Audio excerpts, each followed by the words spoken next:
pessoal, tudo bem? Meu nome é André Zara, sou editor aqui na Inversa Publicações. Estamos aqui para o primeiro debate sobre bitcoins, investir ou não investir. Estamos aqui ao meu lado Ricardo, autor da newsletter Troublemaker, que você lê sempre por aqui.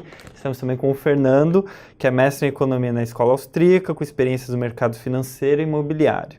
Ele também é conselheiro no Instituto Mises Brasil. Mantém um blog no portal Infomoney, chamado Moeda na Era Digital, e um canal no YouTube do mesmo nome, então vocês podem checar lá. Ele é também o autor do livro Bitcoin, a Moeda na Era Digital. Então vamos começar já.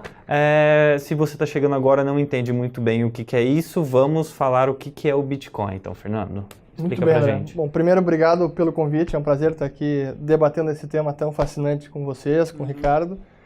E a forma mais fácil de explicar, o Bitcoin ele é uma moeda digital, mas é também um sistema de pagamentos ao mesmo tempo. E isso é uma das grandes inovações, porque isso nunca aconteceu antes, ter uma moeda e um sistema de pagamentos ao mesmo tempo. E também funciona uma rede totalmente descentralizada, que não depende de nenhum banco central, de nenhum banco, de nenhuma instituição financeira. E é uma rede internacional sem fronteiras. Então, esse é mais um ponto que faz ele ser algo realmente sem precedentes, que eu sempre digo que é revolucionário. Mas a melhor forma de entender é a gente usar a descrição do criador do sistema, que é o Satoshi Nakamoto, por sinal o único mistério ainda pendente. O resto tudo não é mistério, é um sistema aberto, em código-fonte aberto, qualquer um pode auditar, as transações são públicas. Mas a descrição do sistema é um sistema de dinheiro eletrônico P2P. A Peer-to-Peer Electronic Cash System. E a palavra-chave é o cash, que é o dinheiro em espécie. Porque a ideia do Satoshi Nakamoto foi replicar as propriedades do dinheiro em espécie, do papel moeda, do cash, no ambiente digital. Então é um ativo ao portador, transações irreversíveis, que não se precisa conhecer as identidades das pessoas e que também não precisa de nenhum intermediário. Então replicar essas propriedades no ambiente digital. E aí, quando isso acontece, que a gente tem uma moeda e um sistema de pagamentos. E todas as transações são registradas num grande livro contábil chamado blockchain. É daí que vem o termo blockchain. E é um livro contábil, um arquivo digital que ele é aberto, transparente, qualquer um pode verificar e inspecioná-lo e auditá-lo. Então, resumidamente, isso é o Bitcoin. Legal.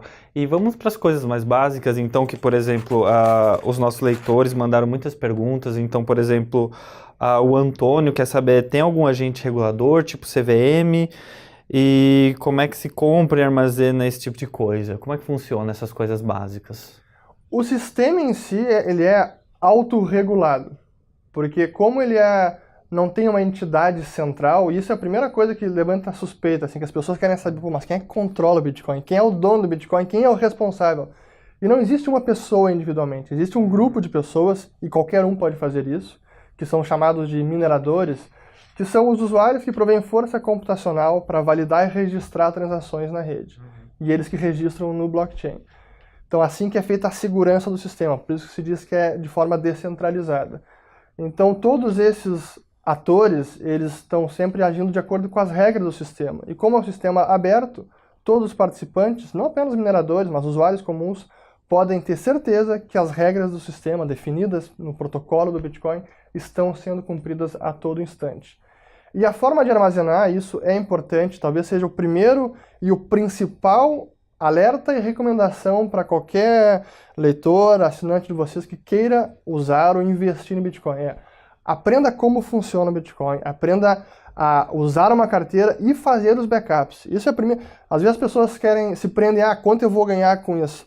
Antes de pensar quanto isso pode ou não valorizar, é como guardar com segurança. Porque esse é uma quebra de paradigma, porque com o Bitcoin você é o próprio custodiante. É como estar custodiando uma barra de ouro ou cédulas de real. Se queimar uma cédula de real ou extraviar a barra de ouro, não tem a quem recorrer. A mesma coisa com o Bitcoin. Então, primeira lição do dia, aprendam a fazer os backups com segurança. Legal. E essa questão de lastro, a gente recebeu bastante pergunta. Queria que você explicasse um pouco isso pra gente também no mundo real e no Bitcoin. Legal. Pois é, a do lastro, eu gosto sempre, quase que uma crítica, assim, a crítica final dos economistas. Tá, Bitcoin é legal, mas não tem lastro. A grande questão é que mesmo os economistas, em geral, não entendem o papel do lastro. Nem historicamente, nem hoje em dia. Hoje nenhuma moeda tem lastro, nem o real, nem dólar, nem nada. O que essas moedas têm, se a gente pode chamar de lastro, é uma coisa, o ativo dos bancos centrais. No caso do Fed, do Banco Central Europeu, está cheio de lixo. Tem hipoteca, tem treasury, tem ações de empresas, tem títulos corporativos. Esse seria um lastro. E o outro são leis de curso forçado, que obrigam os cidadãos a usar a moeda do Estado. O lastro histórico, que era numa commodity como o ouro, tinha o papel de disciplinar os entes emissores, um banco central, para regular a oferta de moeda, para que não houvesse uma inflação de moeda depreciando o poder de compra dela. Esse era o papel do lastro histórico numa commodity escassa. Hoje esse lastro já não existe. O lastro do Bitcoin, se a gente pode chamar ele assim, são as próprias propriedades matemáticas dele e as regras do sistema que impedem que haja uma oferta, uma emissão em excesso ou uma inflação além da regra que foi definida, que são 21 milhões de unidades, que segue uma criação, uma taxa de criação decrescente, tudo definido pelo sistema, e que todo mundo está monitorando e tendo certeza que isso não está sendo burlado ou violado. Então, são as regras do Bitcoin, o lastro matemático que eu chamo, que provê, que garante essa oferta inelástica. Então, se a gente pudesse sumarizar, o lastro hoje é uma proteção, uma garantia para o governo, porque faz com que o próprio governo, ou faz com que a moeda emitida pelo governo, por pior que ela seja, cruzeiro, cruzado novo, por pior que ela seja, vocês aqui, todo mundo, são obrigados a usar. O Bitcoin não tem essa garantia, então ele precisa ser uma moeda boa. E é isso que o lastro matemático provê para o Bitcoin. Ótimo. E o Ricardo teve uma experiência de comprar e armazenar. Eu queria que ele contasse pra gente como é que foi essa experiência, se ele achou difícil, se achou fácil, já para introduzir no assunto dessa forma prática. Em primeiro lugar, obrigado pela oportunidade, obrigado, Fernando, por aceitar nosso convite. Uma das minhas primeiras preocupações quando nós decidimos fazer essa conversa foi exatamente assegurar de que eu não estaria falando de algo simplesmente como teoria. Ou seja, vamos falar sobre Bitcoin, ok, vamos estudar o assunto, mas também vamos experimentar, vamos ver efetivamente como é. E por conta disso eu fiz uma transação com Bitcoin. Eu entrei em uma exchange brasileira, comprei uma pequena quantidade de Bitcoins, foi uma quantidade bastante pequena, efetuei uma transferência bancária para obter esse valor, o valor foi creditado na minha conta dentro dessa exchange, e de lá eu transferi esse valor para uma carteira que eu havia criado em um dos sites que fazem esse tipo de coisa, né? Existem diversos, a gente pode depois entrar inclusive nas questões de segurança das carteiras online, vamos falar. Que eu acho que é um ponto muito importante que você já destacou e acho que vale muito a pena a gente entrar nesse assunto de maneira mais pormenorizada depois, para quem porventura decida que quer se aventurar, seja com o Bitcoin ou com qualquer outra criptomoeda. E tendo feito isso, fui tentar comprar alguma coisa, né?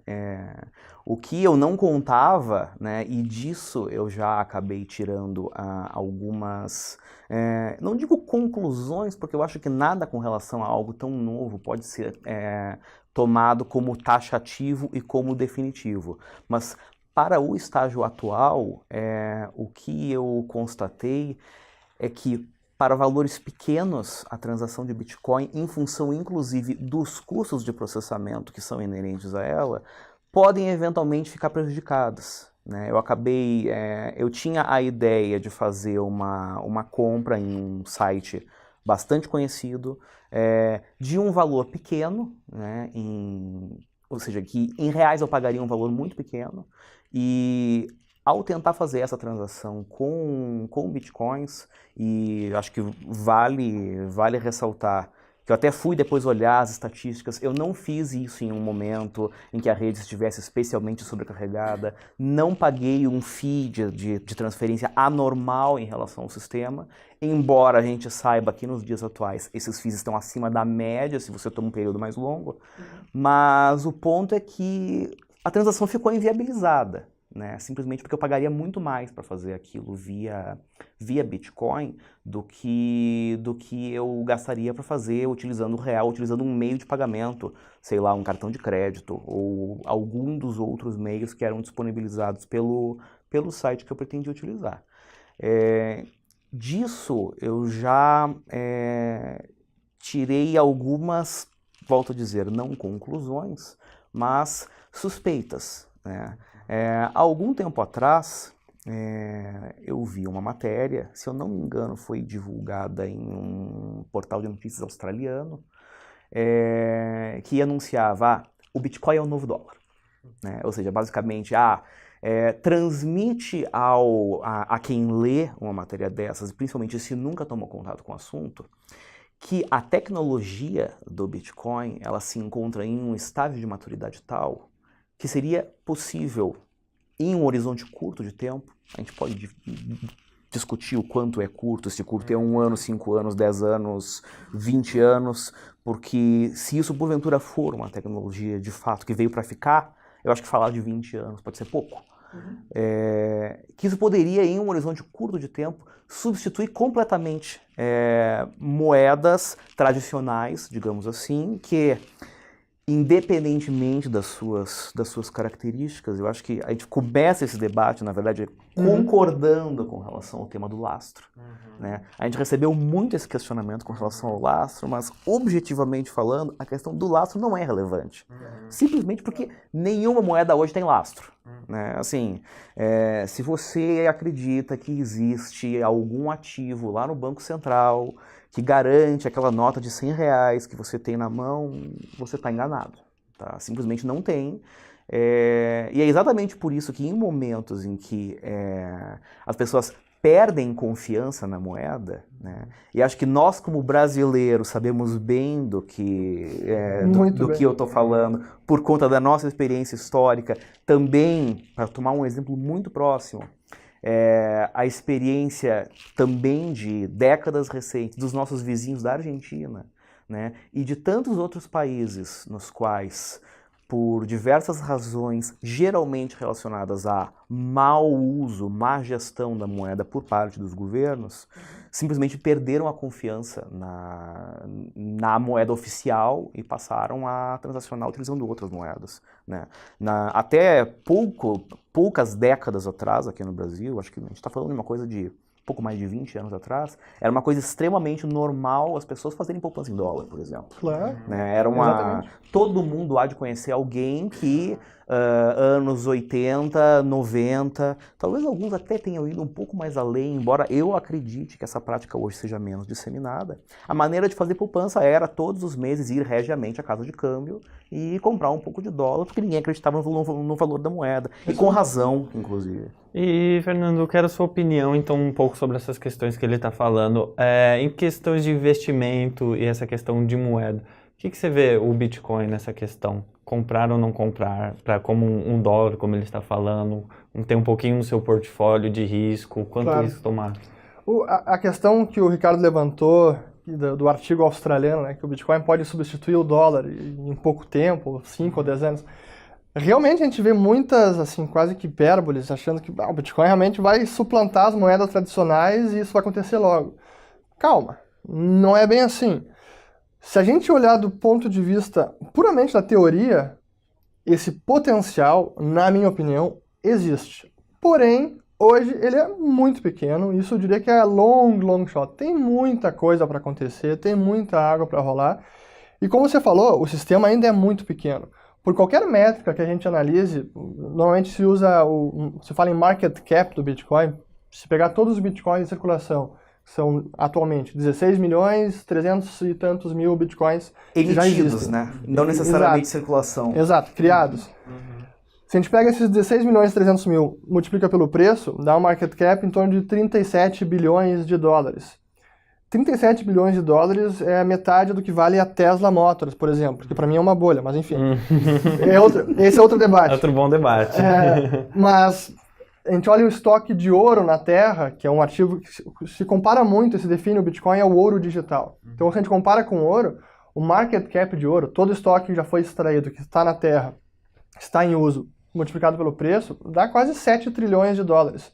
Então, o Bitcoin ainda é um grão de areia. Por todas as métricas que se analisa, volume de negociação nas exchanges, realmente é uma parte ínfima do mercado financeiro, do mercado de ativos em geral. Então, isso tem que se ter em conta. Eu gostaria de acrescentar uma informação exatamente dentro dessa cadeia de exemplos que você acabou de colocar. Se a gente considerar os dados de blockchain com relação a número de transações e principalmente de volume transacional de bitcoins, e eu estou assumindo que esse dado é confiável, tá? Acredito que seja relativamente Na confiável. rede Bitcoin?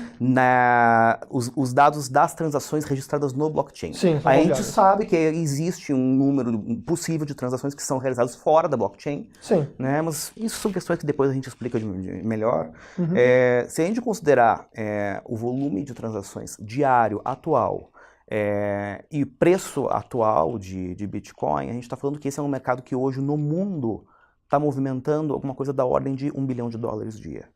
São 300 mil transações diárias de Bitcoin que ocorrem na rede do Bitcoin, que são registradas no blockchain. Realmente é nada, olhando o que ocorre de transação comercial no mundo, no sistema bancário. E comparativamente falando, especificamente de mercado financeiro, o que isso significa dizer é que em todo o mundo hoje, ou pelo menos se nós considerarmos a maior parte das bolsas que são relevantes em termos de volume, porque existem muitas, o volume diário negociado de Bitcoin equivale a alguma coisa próxima de metade algo como entre metade e 70%, talvez, alguma coisa de 50%, 70% de um volume negociado na B3, né, na antiga BMF Bovespa. Ou seja, o mercado mundial de Bitcoin hoje, ele é menor do que o mercado da Bolsa Brasileira, que quando comparado a outros mercados do mundo, é um mercado extremamente pequeno. É verdade. Mas só para acrescentar, que acho que é um dado relevante também interessante, porque eu costumo, se a gente olhar o Bitcoin como tentar enquadrá-lo em alguma classe de ativos, que é algo que é difícil fazer, porque o Bitcoin, se a gente olha, ele tem características de uma commodity, é o que eu chamo de uma commodity digital, é um ativo, não é passivo de ninguém, ele é o ativo em si mesmo, não é título de nada, ele é o ativo, ele é a própria coisa, o bem. Ele não é uma moeda estrangeira, porque não é emitido por nenhum Estado, nenhum Banco Central, mas tem traços de moeda ou qualidades de moeda, e é também um sistema de pagamento, então não existe hoje, na nossa jurisdição internacional, uma casinha pronta para o Bitcoin se encaixa aqui. Isso não existe. Então, ele precisa de uma nova definição. Porém, dentro de uma estratégia de investimento, de portfólio diversificado, a minha opinião é que ele se enquadra mais dentro de uma classe comparável a ouro, por exemplo. Um ativo como ouro ou até moedas, dentro dessa alocação. E eu falo isso porque sim, o Bitcoin, em termos de volume de transação nas exchanges, não é comparável à Bovespa, que são negociadas ações, etc. Mas se a gente olhar o volume de ouro negociado na BMF Bovespa, o Bitcoin já ultrapassou. O Bitcoin no Brasil já ultrapassou o volume de ouro negociado, que para mim é o dado mais comparável até. Mas você ia perguntar algo, vamos lá. Não, o que muita gente quer saber é a questão da formação do preço, né, também. E se o preço hoje, como ele tem aumentado, como é que você está vendo essa questão desse crescimento tão alto que a gente tem visto do preço do Bitcoin? Em apenas uma frase, o preço do Bitcoin é determinado pela lei de oferta e demanda. Realmente são as forças de mercado, porque como é que a gente tem hoje em dia? Existem diversas exchanges no mundo inteiro, no Brasil tem pelo menos 4 ou 5 exchanges, que são corretoras ou bolsas de Bitcoin.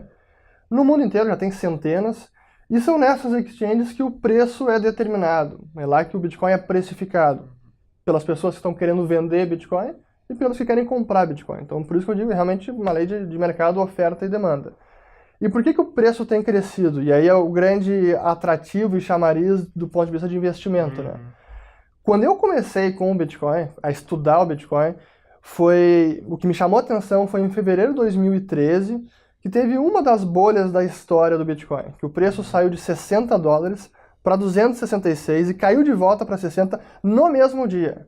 E na época praticamente tinha uma corretora só que ficava no Japão, chamada MTGOX, Mt. Gox. Depois quebrou, foi um robô, furtou, foi hackeado, enfim, um desastre. Para ela, não para o Bitcoin. E para quem estava com dinheiro lá. Mas esse foi o episódio que me chamou a atenção do Bitcoin. De lá para cá eu segui estudando, acabei realmente me tornando fascinado, entusiasta da tecnologia. E o que eu vi então, e que eu continuo enxergando, é que, do ponto de vista da oferta, essa equação está resolvida. Por porque a gente sabe quantos bitcoins vão ser criados ao longo do tempo e isso não pode ser violado. Por todas as questões de regra do sistema, por ser aberto, pela força computacional investida na rede, uma série de quesitos. O grande desafio é a gente determinar ou tentar prever como vai se comportar a demanda, né? Então, toda a volatilidade, digamos, está do lado da demanda. A oferta está aqui estática, crescendo paulatinamente, a demanda que está a grande volatilidade, ou a grande imprevisibilidade. E o que eu acho é que, dada todos os benefícios, vantagens, características que tem essa tecnologia, eu acredito que essa demanda vai seguir crescendo.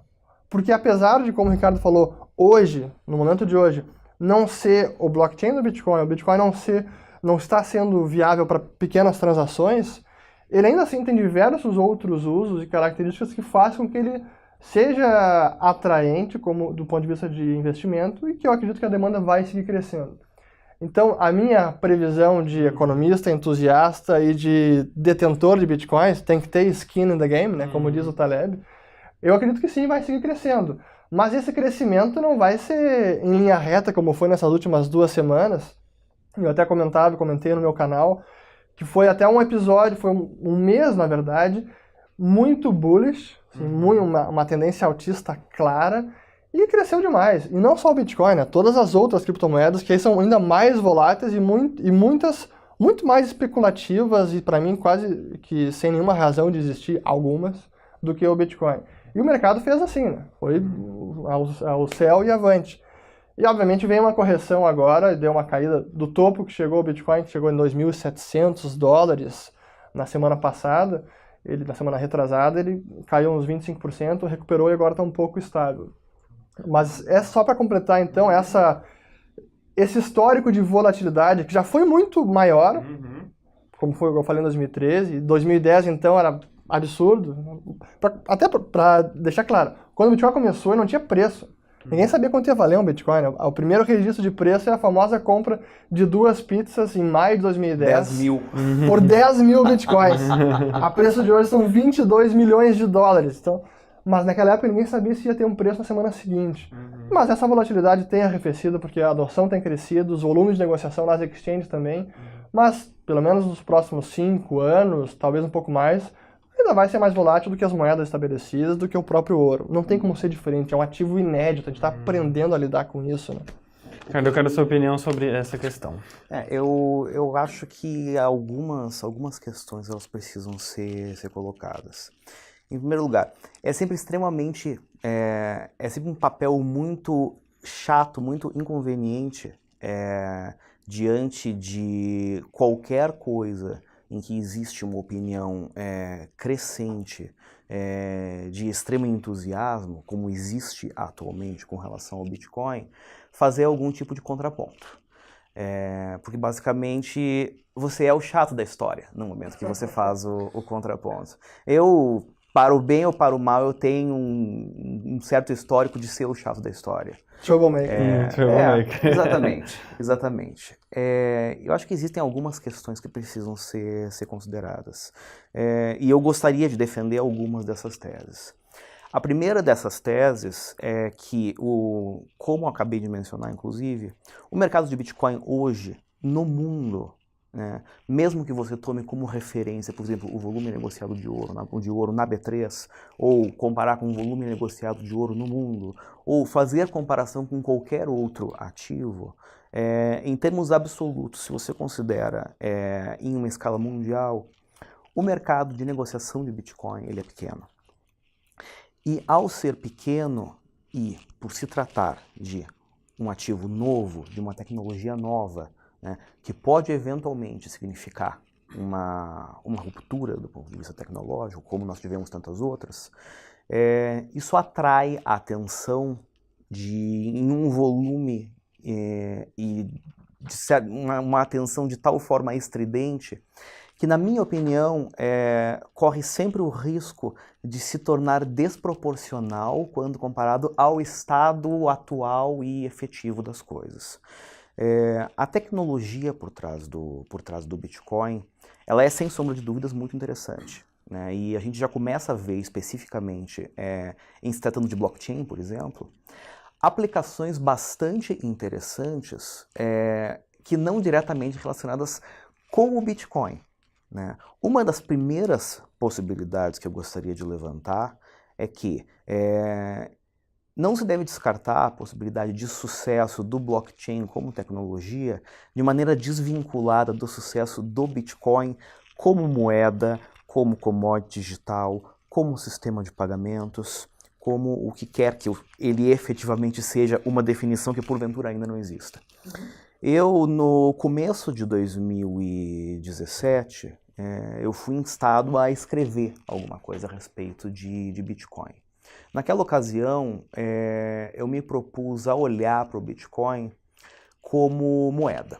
Vamos assumir que, porventura, o Bitcoin seja uma moeda, que é uma hipótese que me parece, no mínimo, razoável de ser considerada, embora não entendo hoje que se possa ser taxativo de que efetivamente é uma moeda. Mas, considerando as características que são tradicionalmente atribuídas à moeda, a gente teria basicamente o seguinte: uma moeda é tipicamente uma reserva de valor, um meio de troca e uma unidade de conta. Uma reserva de valor, basicamente, qual é que é a ideia? É um meio através do qual você consegue armazenar uma certa quantidade de riqueza que, ao longo de um período de tempo, um período relativamente longo de tempo, você consiga, de alguma forma, manter o poder de compra que aquela quantidade de riqueza permitia a você.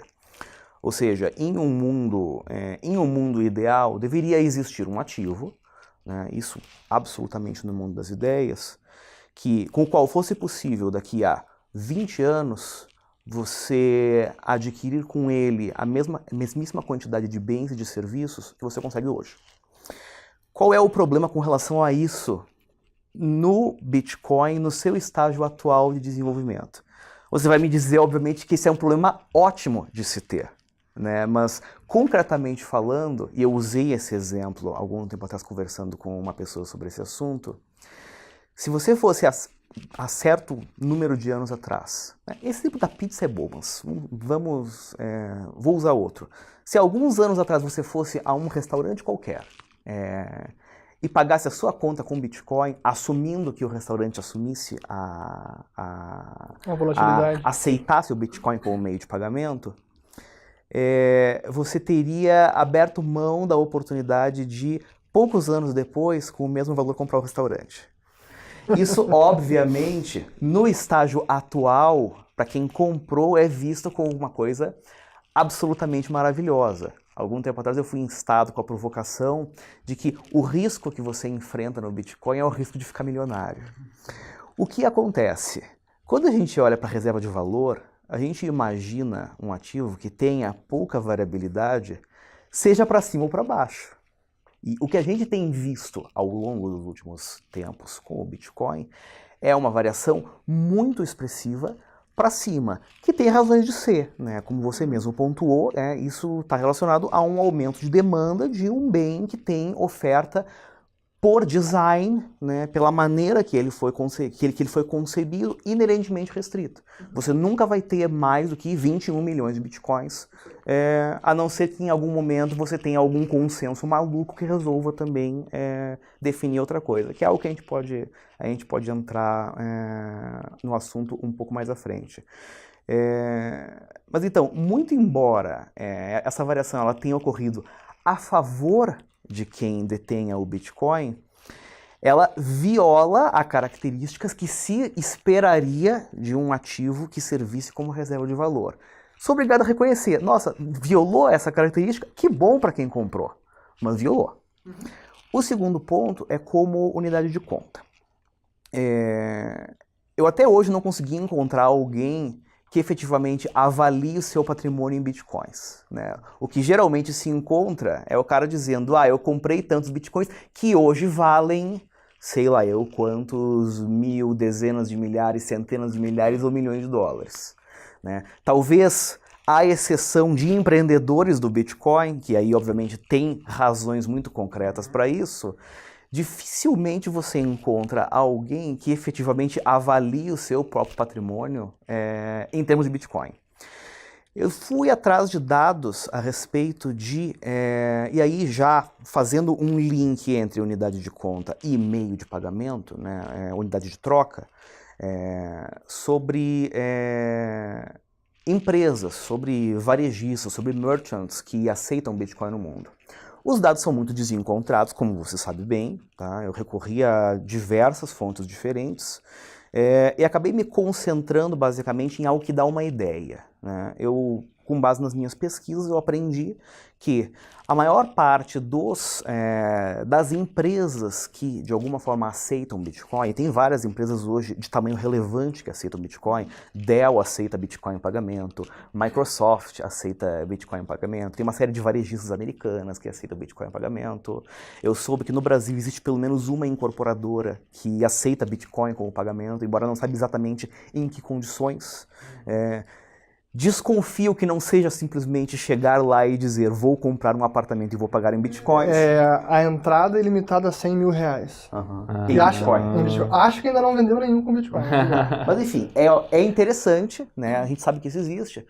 Mas o que eu aprendi é que, pelo menos quando nós falamos de empresas, e principalmente empresas de certo porte, que anunciam que aceitam Bitcoin, o que essas empresas têm, na verdade, são contratos com integradores, com intermediários, que, na verdade, recebem para elas o pagamento em Bitcoin, convertem esse pagamento quase instantaneamente na moeda funcional de preferência dessa empresa, deduzindo os respectivos FIIs, etc. e tal, de forma que esse cidadão da Microsoft, da Dell, dessa incorporadora, se porventura eles já tiverem vendido, eles recebem esse pagamento, na verdade, na sua moeda na sua moeda funcional, que geralmente é a moeda de curso forçado do país em que essas empresas operam.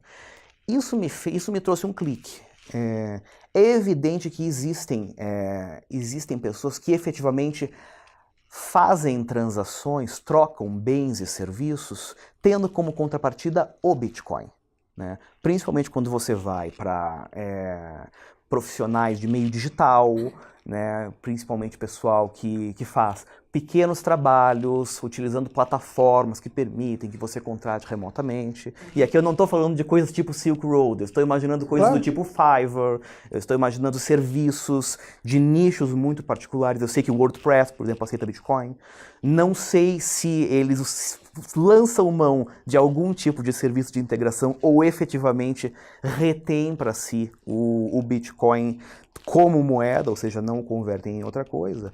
Mas o meu ponto é que, à exceção talvez de certos nichos, o que nós temos são empresas anunciando que aceitam Bitcoin, mas que não tomam o Bitcoin como moeda, mas sim como meio de pagamento, né? Eu acho que isso é uma distinção que é extremamente importante e que me faz acreditar, né, essa é uma discussão maravilhosa, que hoje o Bitcoin ele sirva pouco efetivamente como moeda. Eu acredito que o Bitcoin hoje, os principais papéis dele como ativo sejam, de um lado, uma commodity digital, que é negociada em bolsas, e do outro lado, um sistema de pagamento, um protocolo de pagamento. E talvez uma das grandes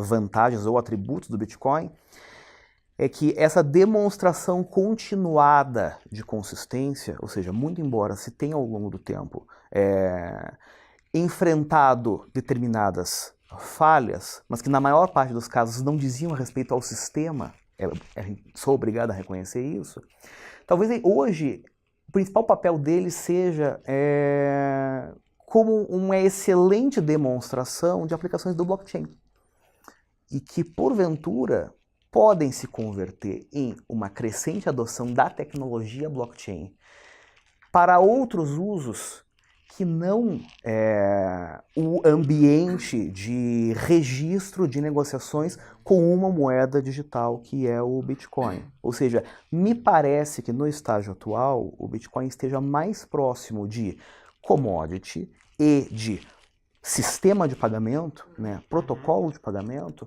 do que de uma moeda. O que você acha? Fernanda, eu queria saber dessa questão também do investimento. Por exemplo, você investe nisso, você é um entusiasta disso. Como é que está formado o seu portfólio e onde entra o Bitcoin no seu portfólio? Pô, que pergunta indiscreta.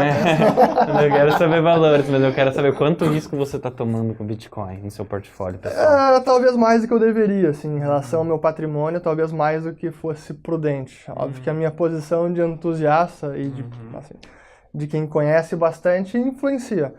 Mas isso é uma coisa que eu sempre também recomendo, né? Quem vai investir nisso, inclusive no meu blog eu tenho um artigo chamado Entendendo os Riscos e a Segurança do Bitcoin. E elenco 3 principais riscos do Bitcoin. O primeiro deles, que eu já falei, que é o risco de usabilidade.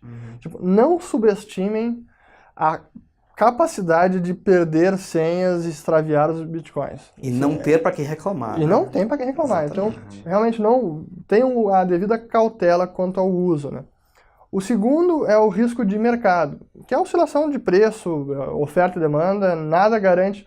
O que o sistema garante é que um Bitcoin vai ser igual a um Bitcoin, contanto que você guarde as senhas. Isso não tem como violar. Agora, se um Bitcoin vai comprar $2.200 ou 5.000 ou $100, isso vai ser definido no mercado. Nada garante isso, nada garante poder de compra. Então esse é o risco do mercado, é o segundo risco. E o terceiro risco, que eu digo que é o risco de sistema, que é o risco que esse ainda é um pouco desconhecido, porque ele está se desenrolando, é um sistema vivo. E, primeiro, pode ser que se encontre algum bug grave? Sim, pode, isso aqui não é impossível. Claro que há centenas de desenvolvedores, de gente especialista auditando, verificando e melhorando o código permanentemente, mas ele não está livre disso, não está livre desse risco, como qualquer outro sistema.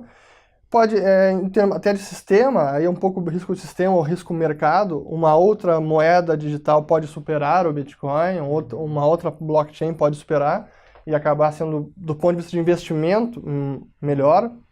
Então, são esses 3 riscos que eu elenco. Mas dos pontos levantados pelo Ricardo, agora a gente vai começar o debate, tem mais 1 hora para a gente conversar agora. Porque tem muita coisa aqui, mas é importante, que acho que você foi muito feliz nas colocações, tem muitos pontos relevantes, e que eu não discordo, até começando do final seu. Que hoje o Bitcoin seria mais bem qualificado como uma commodity digital, um sistema de pagamentos, e não tanto como moeda. Concordo, até porque realmente a definição usual seria isso: moeda é um meio de troca, o meio de troca é universalmente aceito, que é naturalmente uma reserva de valor e a unidade de conta. Mas essa unidade de conta é, digamos, a marca principal, a marca por excelência que diz que isso aqui, que uma moeda é moeda, ou que um meio de troca atingiu o estágio de moeda. Porque hoje em dia, praticamente, a unidade de conta mundial é o dólar. Todo mundo precifica a sua riqueza, a gente no real, mas sempre olhando o dólar sempre também. Olhando o dólar. O dólar é a unidade de conta mundial. Então, nesse sentido, eu concordo. Mas eu vou voltar a esse ponto, mas antes disso eu estava anotando aqui, como foi muita coisa, comecei a me empolgar. Falando do que você começou dizendo do tamanho do sistema hoje, que tem muito mais, talvez, entusiasmo talvez estridente, que o termo que você usou, e que isso faz com que tenha até um overshooting no preço, o preço sobe muito mais do que deveria agora. Esse é outro ponto difícil de avaliar os fundamentos do Bitcoin. É uma bolha agora? A gente perguntou isso daí, Exato. quais os fundamentos? A gente está numa bolha ou não é uma bolha? Isso não é fácil responder. Não mesmo. Não é fácil responder. Eu tentei já responder isso em alguns vídeos meus, mas não é uma questão preto e branco. Mas em relação ao tamanho do sistema, sim, ele é muito pequeno. E o próprio Satoshi Nakamoto, o criador, quando começou, ele tinha muito cuidado e ele queria que o sistema fosse crescendo de forma tranquila, longe do spotlight, das luzes, do estrelato, porque ele precisava atingir um estágio de maturidade importante. Por exemplo, quando o Wikileaks anunciou que ia receber em bitcoins, porque ele teve as contas cortadas no mundo inteiro, o Satoshi Nakamoto escreveu que não era o momento, não seria bom para o sistema naquele estágio, acho que era 2010 ou 2011. 2010 que ele estava escrevendo ainda, ele sumiu do mapa no final de 2010. ele disse que não era uma boa, ia chamar uma atenção desnecessária para o sistema no estágio em que ele se encontrava. Assim como talvez tenha chamado uma atenção desnecessária para o sistema a notícia de que 260 mil merchants japoneses poderiam começar a aceitar Bitcoin, que Sim. você poderia ter uma adesão em massa do Bitcoin na Coreia do Sul, e um outlet de notícias australiano dizendo que o Bitcoin seria o novo dólar, e embora não escrevendo isso, subentendendo Sim. que isso poderia acontecer em um horizonte próximo. E nesse ponto que eu concordo que a tecnologia hoje, dissesse, se um país resolvesse adotar o Bitcoin como moeda, desastre, não está pronto para isso. A tecnologia não está pronta para isso. Tem muito para crescer e para desenvolver. Então é um sistema ainda pequeno que está sujeito a overshooting, sim. A questão do blockchain ser as aplicações em blockchain, que nada tem a ver com o uso de moeda, ou ativo, ou commodity, de serem, elas terem mais sucesso do que o Bitcoin, isso desvinculado do Bitcoin, dissociado, sim e não. Porque a segurança do sistema, a grande segurança do sistema, e daí vem grande parte do atrativo do blockchain para outras finalidades, ela está associada e é parte intrínseca à moeda. Então, o blockchain depende da moeda do Bitcoin e o Bitcoin depende do blockchain. Um sem o outro não existe. Mas corrija-me se eu estiver errado, mas o Bitcoin não é a única criptomoeda que utiliza o blockchain. Não. Aí, depois do Bitcoin, outras foram criadas, mas, por exemplo, uma que é a segunda em termos de market cap, que é Ethereum, que é a mais promissora, porque é muito ambiciosa, e eu até nem compararia tanto o Ethereum com o Bitcoin, porque é outro bicho, assim, o Bitcoin quer ser o Ethereum quer ser uma plataforma descentralizada de aplicações, tem sua própria linguagem de programação, mas para a segurança do sistema, tem um ativo nativo ao sistema, que é o Ether. Então, é difícil no estágio que nos encontramos dissociar a moeda, o ativo, do blockchain, porque a segurança dos dois está intimamente ligada. Você acredita que, de certa forma, a existência de uma criptomoeda como o Bitcoin força um desenvolvimento contínuo do blockchain? Exatamente. Eu acho que as duas coisas vão se retroalimentar. O uso do blockchain para outras finalidades vai forçar o uso do Bitcoin, porque para fazer uma transação e registrar no blockchain tem que usar Bitcoin. Então é quase que uma demanda que nada tem a ver com moeda, com investimento, mas que precisa usar o Bitcoin. Então eles vão se reforçar, isso se retroalimenta e melhora, aumenta a demanda, aumenta a força computacional, aumenta a segurança do sistema. Então eu acho que as duas coisas andam juntas. Perdoe-me, eu acho que eu não entendi você. O blockchain ele é um protocolo. Ele é um sistema, ele é um banco de dados, é um protocolo que permite você manter um banco de dados de maneira descentralizada. Você pode registrar no blockchain transações com Bitcoin. Você poderia registrar no blockchain transações com Ethereum. Você poderia registrar no blockchain registros médicos. Você poderia registrar no blockchain, sei lá contratos de energia. Eu não tenho a menor dúvida de que, muito provavelmente hoje, a maior utilização do blockchain, não acredito que exista esse dado público, isso é um chute, do ponto de vista de volume de transações, seja transações com Bitcoin.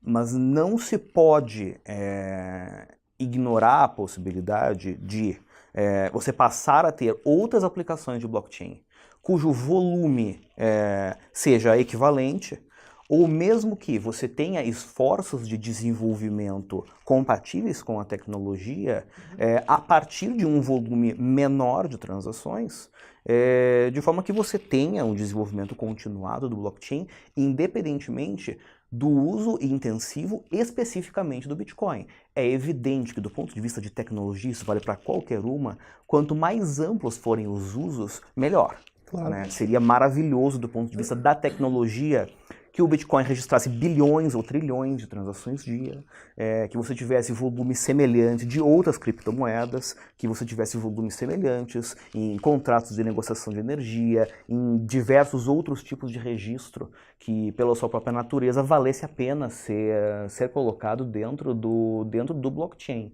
Mas eu não tomaria como uma condição necessária ao desenvolvimento do blockchain a ampla adesão especificamente do Bitcoin. Inclusive porque, por questões de design, que eventualmente podem ser alteradas mediante melhorias, etc. e tal. E esse é um dos pontos que eu queria trazer especificamente quando a gente fala do Bitcoin. Existe hoje um gargalo muito grande na rede com relação à capacidade de processamento, né? Se eu entendi corretamente, a rede hoje do Bitcoin, né, ela consegue processar alguma coisa da ordem de 7 transações por segundo. Por aí, até menos. Que é um volume baixíssimo, né? Comparativamente falando, eu tomei... esse dado ele já é um pouco antigo, se não me engano ele é um dado de 2014. Mas, por exemplo, a rede de processamento de pagamentos do Visa, né, a rede mundial Visa, ela faria, em média, alguma coisa da ordem de, se não me engano, 3.000, 4.000 transações por segundo, e eles teriam feito um teste com alguma certificadora de que, considerando picos de rede, considerando ataques, etc., eles têm uma rede que é desenhada para 30.000, 40.000 transações por segundo. Uma das questões que exatamente nesse momento de efervescência do Bitcoin se experimentou e de maneira bem destacada é que, em função do aumento muito repentino do número de ordens de compra e venda de Bitcoin, de transações em Bitcoin, o tempo de confirmação dessas operações aumentou de maneira exponencial, né? Em condições normais, se eu compreendi corretamente, a sincronização entre os diferentes ledgers, ou seja, entre essas diferentes cópias desse mesmo banco de dados que ficam distribuídas no mundo e que constituem essa série de transações que estão no blockchain, essa sincronização ocorre a cada 10 minutos. Exato. Né? A votação de consenso ocorre a cada 10 minutos. E, consequentemente, em condições normais, você consegue uma confirmação de uma transação de Bitcoin em um tempo relativamente curto, né? Ou seja, teoricamente, você conseguiria ter pelo menos uma transação na primeira sincronização, 10 minutos. Sim, confirmada na rede. Confirmada na rede, que, abre parênteses, já inviabilizaria da maneira que é hoje o uso do Bitcoin para pagamentos no dia a dia. Né? A brincadeira que eu fazia esses dias. Vou na padaria e vou pagar os meus pãezinhos com Bitcoin. Né? Imagine você na fila da padaria esperando 10 minutos pela confirmação da transação. Hoje, não vai acontecer. Hoje, da maneira que o Bitcoin não funcionaria, né? Não serviria para isso. Outra questão com a qual eu me deparei, eu acho que é bastante importante, é que, por design, né, à medida que a rede vai crescendo, à medida que o número de bitcoins disponíveis, né, mineradas, aumenta e você vai se aproximando do limite de 21 milhões, os custos do ponto de vista de esforço computacional para você gerar novas unidades de Bitcoin, eles são crescentes. E, consequentemente, os custos de você operar o sistema são crescentes, né? É importante sempre ter em mente que, por trás desse sistema, você tem uma série de data centers espalhados pelo mundo, talvez não tão espalhados quanto deveriam, e esse é um outro ponto que eu gostaria de abordar depois, nos quais você tem um monte de... Não é exatamente de palavras, mas um monte de computadores. Não são computadores propriamente ditos, né? Você tem computadores ligados a uma quantidade absurda de componentes que efetivamente fazem o processamento de dados. Isso consome muita energia, né? Um dos pontos que eu me deparei, que me chamou muita atenção, e que também me preocupa com relação à adoção do Bitcoin em larga escala, é que, do ponto de vista de custo em termos de consumo de energia, consumo de recursos, o processamento de uma transação em Bitcoin, ele tende, tendo em vista que por design os custos são crescentes, se tornar muitíssimo superior do que o processamento que você consegue através de outros meios de pagamento que você tem hoje, né? Usando como exemplo de novo o Visa ou usando outras tecnologias. Isso é, de certa forma, entendi eu, uma consequência natural do sistema ser descentralizado também. Deixa eu só interromper vocês aqui para falar de outros riscos, já que a gente está falando de todos esses riscos. E quais os riscos, por exemplo, de ataques de hackers ou até interferência de governos, que é uma coisa que a gente não viu ainda, de organismos de bancos centrais, de repente se unirem e atacarem a moeda, Fernando? O risco de governos atacarem a moeda, eu diria que é é possível. Plausível eu não sei se seria a palavra. Aliás, provável eu não sei se seria a palavra, mas é possível sim. A questão é que o que o governo pode fazer com o Bitcoin? O que ele pode fazer é baixar um decreto lá, tá proibido a negociação com Bitcoins. Ok, aí o que vai acontecer? Vai jogar o Bitcoin para o mercado paralelo, mercado negro, né? Como foi com o dólar muitas vezes no passado, que havia restrições absurdas no Brasil, em diversos países, na Argentina, na Venezuela, que a gente falou. Então isso aconteceria. Isso impediria a adoção do Bitcoin? Não, nem o crescimento da tecnologia, mas talvez atrasaria um pouquinho e complicaria um pouco a descoberta de preço também, que isso dá hoje em mercados abertos, organizados, em empresas devidamente estabelecidas, que são as exchanges. Então poderia isso acontecer. É engraçado que o Nassim Taleb, de novo eu recorro a ele, que ele tem umas tiradas fantásticas, ele é fã do Bitcoin, e ele diz que para o Bitcoin realmente ter sucesso, algum governo tem que proibir ele, porque se não proibir, ele não vai ter sucesso. E eu acho que o que ele quer dizer com isso, que está implícito, é que ao proibir, eu me esqueci o Barbra Streisand, né? O efeito Streisand. Ao proibir o Bitcoin, isso vai chamar até mais atenção para o sistema. Vai dizer, opa, alguma coisa de importante, interessante, esse negócio tem. O governo está proibindo. De antifragilidade. E é antifragilidade, exatamente. Então, e de hackers? Hackers no sistema, na rede, no blockchain, isso é quase impossível. Não vou conseguir explicar com todos os detalhes, porque é algo bastante técnico. O que sim é possível é hackers ataques individuais aos usuários, a um computador, como foi agora, teve o vírus WannaCry, que encriptou bases de dados de empresas e pedia resgate em bitcoins. Até não é um hacker no Bitcoin, mas enfim. Mas se alguém hackear um computador e a carteira, a senha está lá no computador, um hacker vai ter acesso à carteira e vai conseguir transferir. Então esse hacker é individual. E por ser individual é difícil ser um alvo fácil para um hacker em bitcoins. Talvez valha destacar especificamente o risco relacionado às bolsas, às exchanges. Sim. Né? Uma das coisas que me preocupa muito, principalmente com quem está tomando contato com o Bitcoin agora, está se interessando com relação a isso, fazendo uma comparação. O sujeito que compra uma ação hoje no Brasil, ele talvez saiba que existe um negócio chamado CBLC, Companhia Brasileira de Liquidação e Custódia. Mas a rigor é uma coisa com a qual ele não se preocupa. Zero preocupação. A ideia eu comprei a ação, muitos inclusive sabem que se acontecer alguma coisa com a corretora, nada acontece com ele, porque a ação não está custodiada na corretora, está custodiada na CBLC. O cara geralmente entende, não, mas a minha ação está custodiada na bolsa. Né? Ou seja, o risco dele no limite é o risco da B3, da Bovespa. No caso do Bitcoin, me parecem haver diferenças que são relevantes e que são importantes de serem entendidas por quem porventura queira adquirir bitcoins, transacionar bitcoins, e que foi, na verdade, o grande problema que aconteceu com o Mt. Gox. Sim, né? Exatamente. Você tocou num ponto essencial, né, que está ligado àquele risco de usabilidade que eu falei, e da necessidade das pessoas entenderem como guardar com segurança. Porque, como você bem disse, se a gente usar uma corretora, uma exchange para comprar bitcoins, você faz lá o TED em reais para a conta da corretora. Aí depois creditou o depósito, fez a ordem de compra, tá lá os bitcoins na corretora. Nesse momento, você está usando a corretora como custodiante, como banco. A maneira segura e recomendável é saque os bitcoins, retire para uma carteira que só você controla e você custodia. Que aí entra o ponto que você disse. Com o Bitcoin, e essa é um novo paradigma, a gente tem a possibilidade de ser o próprio custodiante.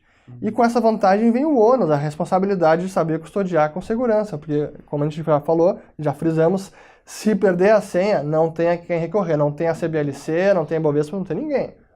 O risco é todo seu. Por isso a importância de custodiar e de não correr risco da contraparte. Não deixa Bitcoin em corretora nenhuma. O mínimo necessário. Comprou, não quer negociar, tira de lá e guarda uma carteira só sua. E talvez valha pontuar que quando a gente fala de carteira, eu imagino que você não está se referindo às carteiras que você consegue gerar online e que as chaves ficam guardadas na carteira e não com você. Tem diversos tipos. Então a gente tem carteiras serviços de carteira em que a senha ou as chaves privadas sim ficam em posse ou compartilhada ou total da empresa. Aí sim você está na relação de ter um terceiro custodiando. Você depende dele. Depende deles. Tem outras carteiras que, por mais que sejam online, toda a geração de carteiras de senha e armazenamento fica no lado do usuário, no computador do usuário, como é o caso da empresa blockchain.info, que também tem uma carteira para smartphone, tudo isso fica com o usuário. Temos carteiras em hardware, como o Ledger Nano, que também fica tudo com o usuário.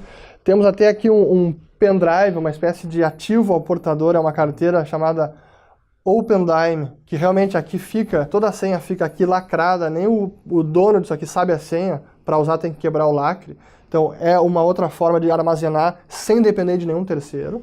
Então há diversas formas de armazenar com segurança e custodiando por conta própria, mas a responsabilidade de fazê-lo. Agora voltando às questões todas levantadas pelo Ricardo, só voltando ao ponto a dissociação do Bitcoin com o blockchain. Para usar o blockchain para um registro, usar o blockchain do Bitcoin, tem diversos blockchains, tem o do Ethereum, que é o próprio, é outro arquivo armazenado nos computadores dos mineradores, e o blockchain do Bitcoin, que é outro arquivo. Para armazenar alguma coisa, registrar alguma coisa, não importa o que seja, pode registrar qualquer coisa. Eu registrei o nascimento da minha filha no blockchain do Bitcoin. Então está lá. Eu preciso de Bitcoin. Então, qualquer registro de qualquer coisa, necessariamente, invariavelmente, necessita uma unidade, uma fração de bitcoins, nem que seja para pagar as tarifas. Mas você pode perfeitamente, se você quiser, e obviamente você tiver escala para isso, você pode pegar exatamente a mesma tecnologia do blockchain, criar uma unidade para seu uso privado e utilizar isso para registrar transações. Mas a gente entra na questão de segurança, né? O trade-off de segurança. Uhum. E muito do que se fala hoje em dia porque com o Bitcoin surgiram diversos blockchains. Já falei do Ethereum, tem o Litecoin, tem Dash, tem Monero. Esses todos são blockchains abertos. E todos têm uma moeda, um ativo inerente à plataforma. E a segurança dessas plataformas, dessas blockchains, se faz em conjunto com o ativo. Porque é um incentivo, é um mecanismo de incentivo para manter a segurança. Quando a gente fala de blockchain fechado ou privado, para mim nem deveria ser chamado blockchain, porque a marca de um blockchain é ser aberto, ser descentralizado e ter um ativo, nem deveria ser um blockchain, é mais uma base de dados fancy, assim, legal, bonita, assim. A segurança é outra, então existem outros trade-offs, o acesso tem que ser vedado, tem que saber quem está entrando. Essa é outra coisa muito fascinante dessas blockchains, Ethereum, Bitcoin e outras.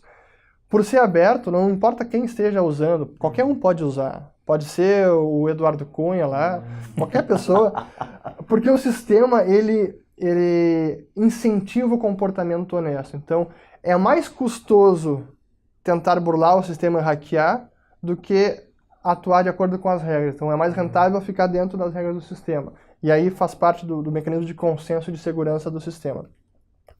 Sobre a questão de ser cada vez mais custoso, crescente, o custo de processamento, sim e não. A questão é que é interessante comparar fazer analogia da extração de ouro. É rentável extrair ouro enquanto o custo de extração for menor que o valor de mercado de uma onça de ouro, uma unidade de ouro. Com o Bitcoin é a mesma coisa. Enquanto o Bitcoin tiver um preço de mercado, um poder de compra maior, então quanto a receita de um minerador for maior do que o seu custo de mineração, a mineração vai seguir acontecendo. E ela é automaticamente ajustada. O sistema calibra a dificuldade de mineração para que quanto mais pessoas estejam minerando, quanto mais aumentar a força computacional, a dificuldade também aumenta. Então ele mantém sempre, ele vai travando a rentabilidade.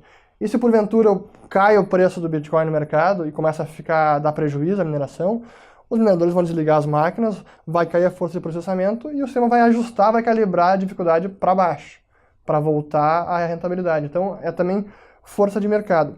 Isso ser um desperdício de energia é um debate também crescente, muita gente acha que porque a força computacional hoje consome energia equivalente ao Paraguai. É realmente brutal, assim, a rede conjuntamente. Não tem nenhum projeto de computação distribuída tão potente quanto o Bitcoin hoje. Supera em centenas de vezes todo o Google somado. E vale dizer, né, a gente fala, é um consumo muito grande de energia, talvez a questão não seja o fato de ser um consumo grande, mas de ser um consumo muitíssimas vezes superior ao esforço computacional e, consequentemente, consumo de energia que você necessita para fazer o processamento de um mesmo número de transações, ou mesmo de um número muitíssimo maior de transações, em outras plataformas que, por design, talvez sejam mais escaláveis. Isso que eu acho que não. A gente já vai acabar, calma. Eu sei que você está dando uma apertada com o tempo aqui. Nossa, a gente nem começou ainda. E eu vou encaminhar para as minhas palavras finais aqui, para falar de escalabilidade e a questão de moeda, que para mim é muito fascinante. A escalabilidade, para o Bitcoin, esse tema de escalabilidade já bateu, porque é a que mais está sendo usada. Já bateu no limite que foi definido de 1 megabyte por bloco de transações a cada 10 minutos. E isso é por isso que tem um limite de 5 transações por segundo. Mas isso também é por design, e o blockchain do Bitcoin ele é ineficiente por definição. Porque todas as transações que ocorrem na rede são registradas no blockchain para a posteridade. Ficam lá para sempre. A Visa não precisa fazer isso. O Bitcoin precisa. Então não tem como a gente imaginar que todas as transações de compra de cafezinho, de táxi, de qualquer coisa, vão estar registradas para a história. Não tem por que fazer isso. Então a maneira de escalar o sistema, e sim há um grande debate, isso não é um consenso atual, é o grande debate do momento do Bitcoin, é que a maneira de escalar o sistema ela vai se dar de forma paralela ou em camadas superiores de desenvolvimento, em protocolos superiores que usam o protocolo Bitcoin como uma espécie de ancoragem ou de liquidação final, em canais de pagamento superiores onde é possível sim fazer microtransações ou transações de valores menores, sem precisar usar e registrar tudo isso no blockchain do Bitcoin. Mas aí você sai do blockchain. Sim, mas emprestando a segurança. É uma conversa bastante técnica. As outras criptomoedas, talvez isso não bateu agora, esse problema de escalabilidade. Primeiro, não são tão usadas quanto o Bitcoin.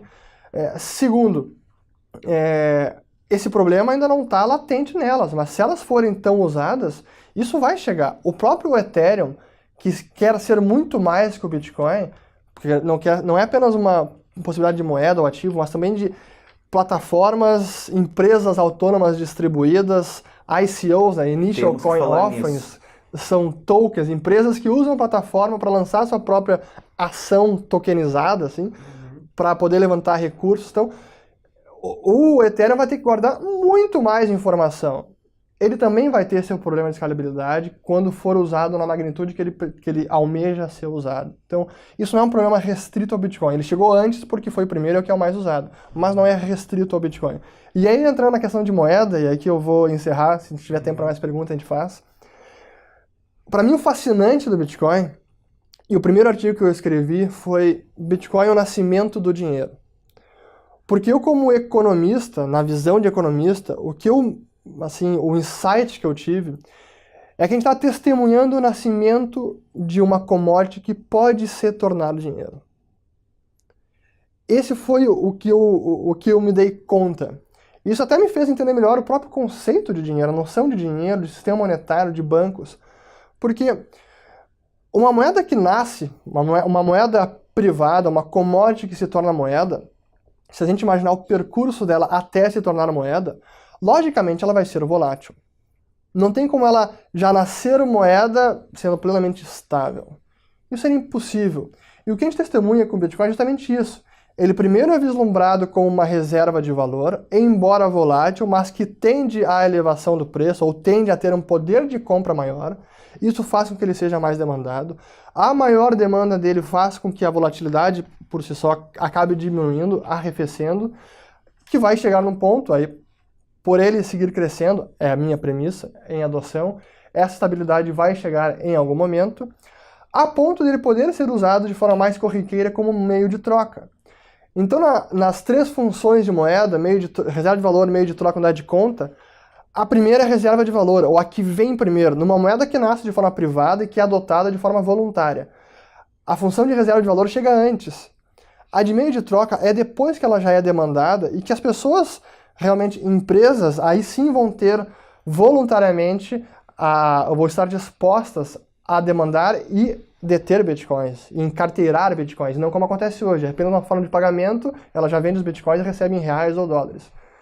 Mas isso vem num estágio mais acima, não é agora que isso vai chegar. Primeiro vem reserva de valor, depois meio de troca, e por último, se chegar, unidade de conta. Mas esse aí é o estágio último, e que aí é muito mais long shot, e talvez a gente esteja falando em 50 anos, 100 anos, e talvez nunca. que também é uma possibilidade plenamente válida. E tem uma questão que me parece muito importante, que é a concentração dos pools, né? De mineração. Os pools de mineração, não só concentrados em poucos pools, como esses pools, inclusive, de certa forma, geograficamente concentrados. Sim. Né? Quando eu estava falando da questão de ataques e tudo mais, uma das coisas que lendo me preocupa é, na verdade, não que haja alguma iniciativa de governo com relação às transações com a moeda em si, né? Uhum. Impedir que as pessoas transacionem, mas sim atacar os mineradores, Sim. né? Considerando, principalmente, que você tem 50%, 60% de todo o esforço computacional da rede ou China ou adjacências, que não é exatamente o lugar mais seguro do mundo, né? E que conta, inclusive, com um enorme subsídio, que é a energia extremamente barata. Claro. Volta para a questão da energia, né? A concentração da mineração em pools preocupa do ponto de vista do que se diz o ataque de 51%. Ou seja, quem deter a maior força computacional acaba controlando a rede, eu digo entre aspas, já explico por quê, que ele teria maior probabilidade de achar o resultado da prova de trabalho e acabar registrando e ganhando a recompensa dos bitcoins, acabar registrando um bloco de transações. Acontece que o que é possível ser feito em domínio da força computacional é muito pouco, porque um minerador não pode reverter transações de outras pessoas, ele não pode, aliás, ele pode não registrar, reverter transações ele não pode. Ele não pode tirar fundos de um endereço, então desviar fundos de alguém que já tenha bitcoins.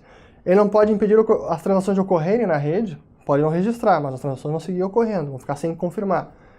E ele não pode criar mais bitcoins do que a regra permite. Então o que ele pode fazer é fazer um double spending seu, e pode seguir minerando. Então, o custo que ele pode ter para tentar atacar vai ser maior do que se ele seguir minerando de forma, ainda que monopolística, de acordo com as regras, registrando as transações de todo mundo, criando a recompensa que é do momento e sem nenhum tipo de ataque nocivo à rede. Então, esse é um risco, mas não tanto. Mas existe um aspecto importante com relação a isso aí, que diz respeito exatamente a alterações ou aprimoramentos que sejam propostos à rede, né? Uma das questões que eu vejo que hoje são alvo de discussão muito intensa, dizem respeito exatamente à escalabilidade do Bitcoin através de duas soluções tecnológicas distintas. De um lado você tem o SegWit, do outro lado você tem o Bitcoin Unlimited, e você tem hoje pouco mais de metade do esforço computacional da rede concentrado em alguma coisa como 5, 6 pools de mineração, a maior parte dos quais está na China. E basicamente a discussão que existe hoje em torno de uma solução ou outra está muito relacionada com as receitas dos pools de mineração com o processamento das transações. Essa questão de escalabilidade é um debate também fascinante, porque, falando dos pools antes de entrar na escalabilidade, os pools têm operadores centralizados, digamos, mas qualquer um pode emprestar sua força computacional e se associar a um pool. Então um pool, por exemplo, a Antpool, que tem lá, que é um player que está bastante em voga no momento, ou no meio do debate. Eles têm 15 ou 20% da força computacional, mas vários computadores individuais, usuários individualizados que emprestam a força computacional e se associam a esse pool. Eles não controlam essas pessoas. Então, se as pessoas esse cara aqui não está atuando de acordo com o benefício do sistema, eles podem simplesmente se desassociar do sistema e se associar àquele pool e ir para outro pool. Mas muito embora você tenha mineradores individuais, em função até mesmo de custos crescentes e de escala, o que você vê se formar ao longo do tempo, não sei se existe já alguma estatística com relação a isso, e suspeito que a resposta seja não, é a mineração ser realizada não por indivíduos em pequenas operações de garagem ou nos seus computadores pessoais, mas estruturas realmente grandes, de escala quase industrial, e que consequentemente exigem investimentos, tanto de montagem quanto de operação, Claro. Que inviabilizam que isso seja feito por um indivíduo como você, como eu. Isso inclusive remete a uma das perguntas que chegaram de é viável hoje, você em casa, com o seu computador, minerar Bitcoin? A Zero. resposta é não. Em alguns bilhões de anos vocês vão conseguir encontrar um Bitcoin. Exatamente. Então, por conta dessas questões de custos de processamento, que são crescentes por conta do design, ou seja, a dificuldade de mineração ela vai aumentando ao longo do tempo, é função direta do volume de pagamentos que você processa, você necessariamente caminha para mineradores, seja individuais ou associados em pools, mas cada vez maiores. A gente está falando de pequenas empresas, ou em alguns casos, grandes empresas que mineram. E isso leva a um risco muito grande de concentração do poder de voto na rede, né? Isso pode ter baixos riscos com relação a fraudes, com relação a desvios ou outras questões que você pontuou, sim. Mas isso tem um risco extremamente relevante, na minha opinião, com relação a posteriores alterações que sejam feitas na de rede. engessar ou ossificar o protocolo. Nesse sentido, sim. Então, dos pools, sim, existem empresas já grandes que estão fazendo os mining rigs, né, as plataformas de mineração em escala industrial, mas mesmo esses pools têm atores, mineradores mais pequenos ou menores que se associam aos pools. Mas ainda assim nós não estamos falando do sujeito que deixa o notebook ligado em casa. Esse não tem mais chance. Mas a própria empiria, se a gente olha os dados estatísticos, essa dinâmica de concentração dos pools, ela vai mudando bastante. Quem controlava, quem detinha a maior força computacional há 3 anos atrás, não é quem detinha 5 anos atrás, nem quem detinha 2, nem quem detém agora. Então isso vai mudando bastante. E até hoje está bastante pulverizado. Mesmo com grandes pools, hoje está bastante pulverizado. A questão de engessamento do protocolo pelos pools deterem poder de voto, ou certo poder de voto, é verdade. Mas esse é o tema fascinante que faz a gente, que é difícil entender, e mesmo os especialistas estão ainda entendendo como isso funciona, porque é um negócio novo. É o que um cara que eu sigo bastante, que é fantástico, ele, Andreas Antonopoulos, entende bastante, é um dos grandes ativistas e propagadores do Bitcoin e de criptomoedas em geral, que diz que o Bitcoin é um conceito novo, não é apenas hardware e software, é trustware. Porque você precisa coordenar com a rede como um todo, qualquer minoria, ela precisa passar por consenso. Nenhum ator vai conseguir impor sua força, nem pela força computacional. Ele pode bifurcar o blockchain, aí na prática criaria outro Bitcoin, ou seria uma nova moeda. Que é um risco que hoje, nessa época que nós estamos fazendo esse debate, é um risco concreto, tendo em vista a disputa que existe entre duas soluções tecnológicas. Eu acredito que isso não vai acontecer, porque o incentivo para permanecer no mesmo blockchain é muito grande. Mas, por outro lado, por não acontecer um hard fork, uma bifurcação, e esses outros atores, enquanto eles não concordarem com a mudança, é difícil de efetuar alguma melhoria que não seja consenso geral. E exatamente essa necessidade de consenso, muito embora conceitualmente ela seja uma coisa bonita, digamos assim, ou seja, você não tem uma autoridade central que de alguma forma determine simplesmente o que quer ou não quer fazer, isso de certa forma, ao mesmo tempo, constitui uma espécie de barreira adicional para que você escale o Bitcoin de forma que ele fosse viável em um horizonte curto de tempo a realmente ganhar papel como um meio de pagamento, um protocolo, ou mesmo uma moeda, isso é, de uso cotidiano, em alguma escala, em qualquer lugar do mundo. Por isso que eu acho que a escalabilidade vai se dar em protocolos superiores, em camadas superiores, e não no protocolo mãe, no protocolo base. Mas hoje essa discussão é muito incipiente ainda. Sim, ela está latente e isso não está resolvido. Não está resolvido. Ok, senhores. E vamos para avançar um pouco. Outras criptomoedas também têm surgido, inclusive o Guilherme, nosso leitor aqui, estava falando do Ether. Ele comprou a 40 e estava $200 já, e ele estava feliz da vida.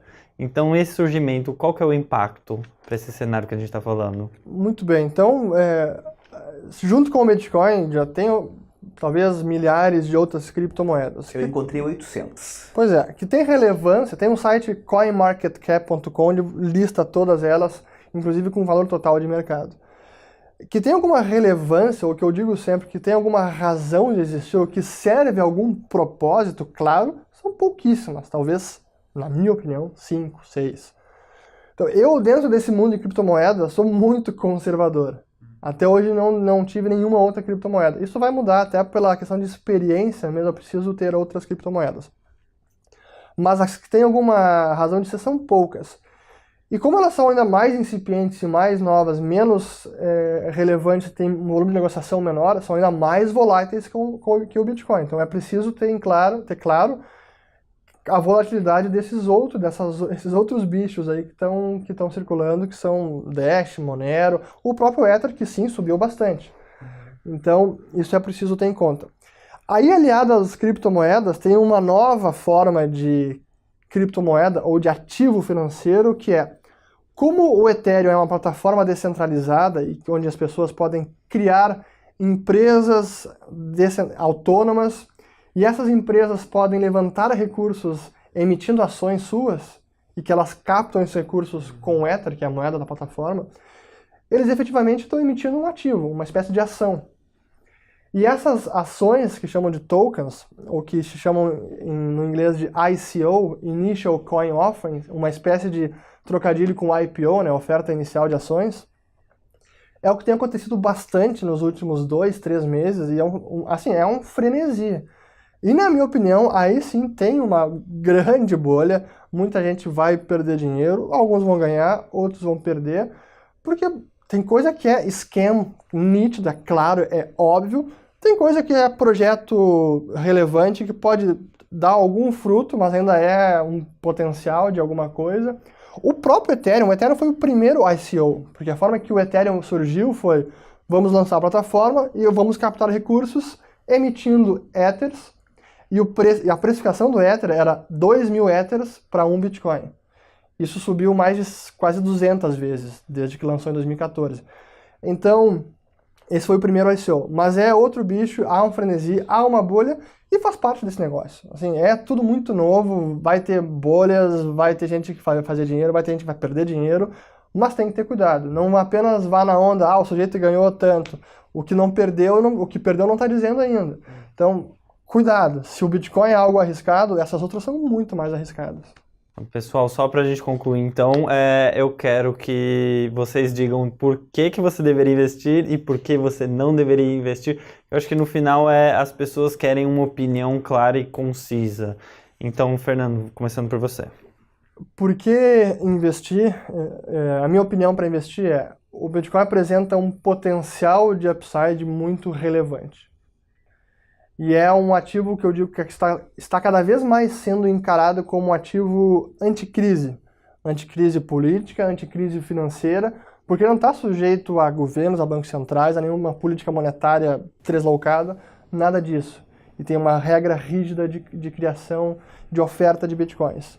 E por todas as vantagens que ele provê, eu acredito que a demanda assim, vai seguir crescendo, então o potencial de upside desse ativo supera nesse momento os riscos que ele oferece. Perfeito. Da última vez que eu falei sobre o Bitcoin, eu me recordo de ter usado especificamente uma frase, que era: Bitcoin como investimento, não recomendo para ninguém. Eu vou me retratar, mas eu gostaria de deixar muito bem explicado os porquês e as condições dentro das quais eu vou me retratar. Quando os computadores surgiram, houve quem dissesse que eram simplesmente máquinas de escrever melhoradas. Quando a internet surgiu, houve quem dissesse que elas eram simplesmente aparelhos de fax melhorados. Quando as primeiras redes sociais surgiram, as pessoas achavam, pelo menos parte da opinião pública falante, pensava que aquilo seria uma coisa de nicho. E todos esses julgamentos, eles se mostraram equivocados ao longo do tempo, por uma razão muito simples. Nós, por design, nós temos uma enorme dificuldade de antever a inovação. Só que da mesma forma, é preciso ter muito claro uma coisa. Você teve diversos fabricantes de computadores, a maior parte dos quais pereceu no meio do caminho. Você teve uma infinidade de negócios de internet, a parcela significativa dos quais simplesmente desapareceu do mapa. E isso é normal, isso é inerente ao processo de inovação.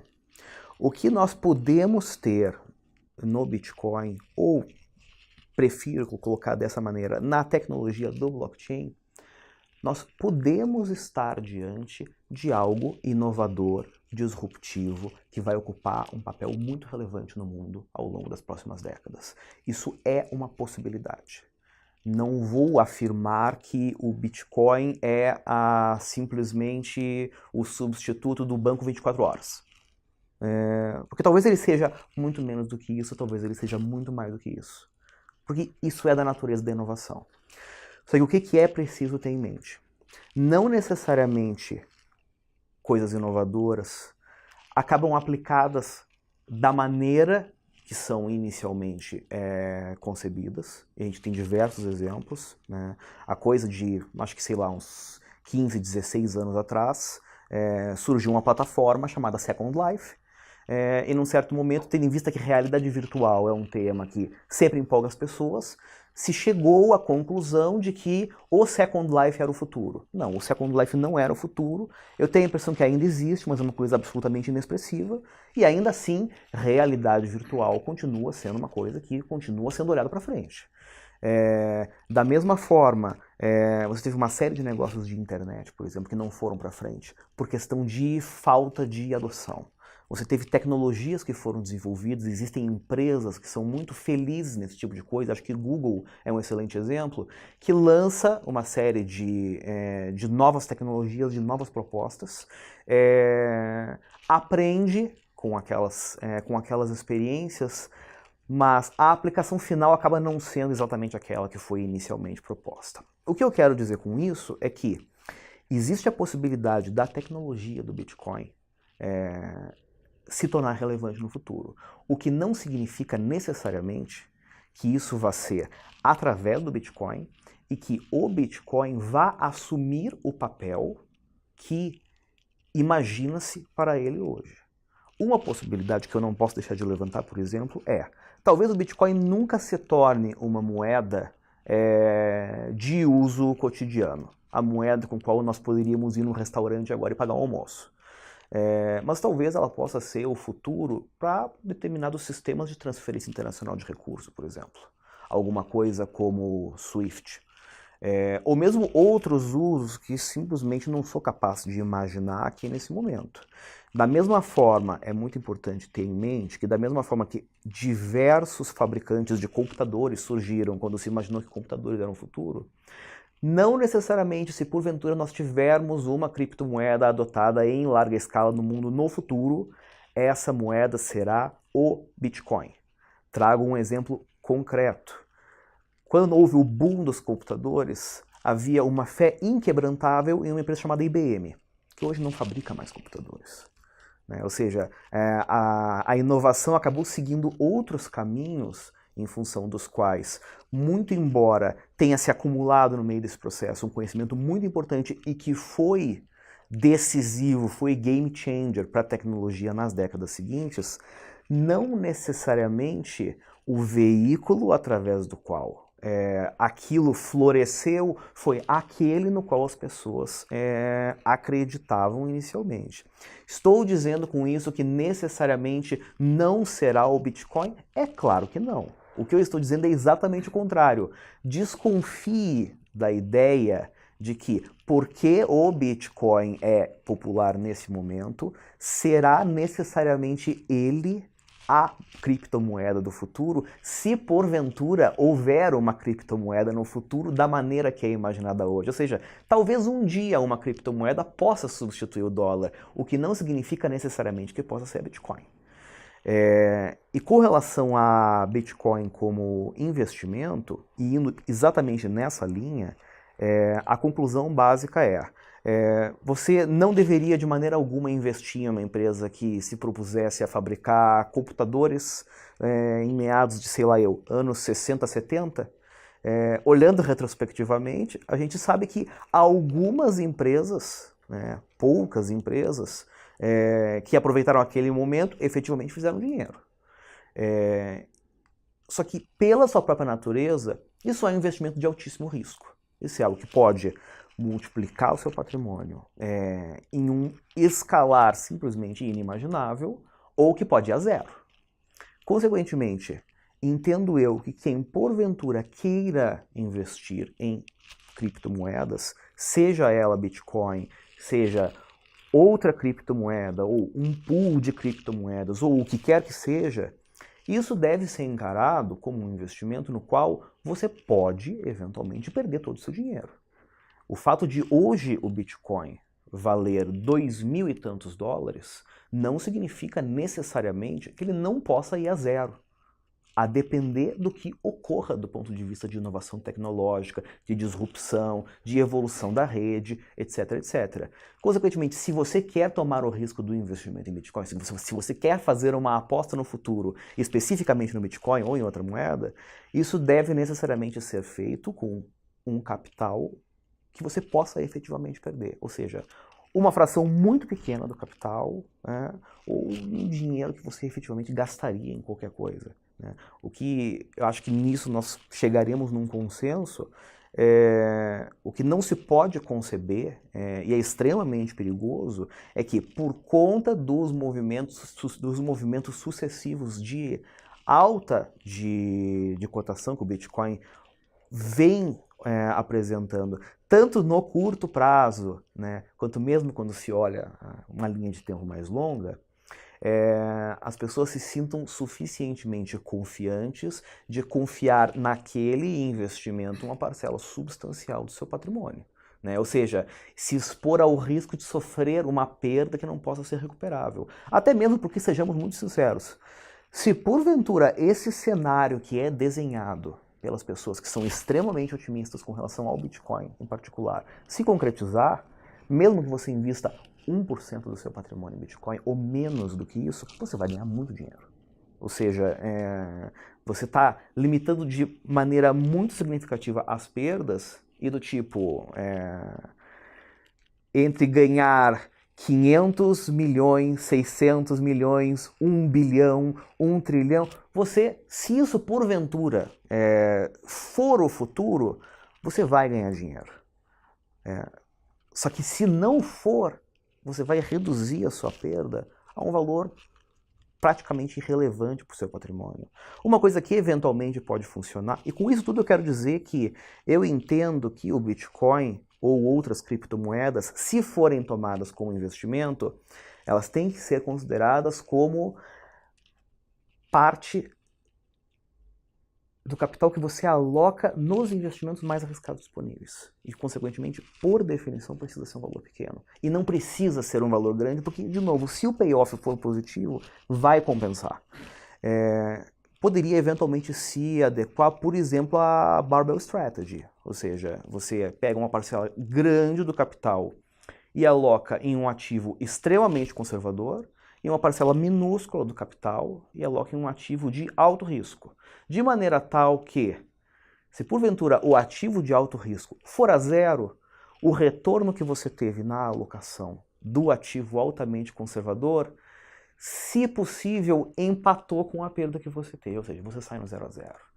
O que eu acho que não daria para fazer em hipótese alguma, hoje, né, seria uma leviandade, é colocar uma parcela muito relevante de capital, seja em Bitcoin, seja em outra criptomoeda, ou seja em qualquer outro investimento que, pela sua própria natureza, você consiga, de certa forma, nutrir alguma percepção de que o risco dele ex ante é elevado. Eu acho que esse é o melhor conselho que eu poderia dar. Ok, pessoal, então gostaria de agradecer você que mandou as perguntas. Como vocês viram aqui, o assunto não se encerra, né? Muita coisa, a gente não falou de muita coisa, não abordou muitas coisas. Então, nas nossas newsletters, a gente vai continuar acompanhando e a Inverso está de olho na questão das criptomoedas, do Bitcoin. Então, fique ligado, olhe sempre seu e-mail, tá bom? Até mais.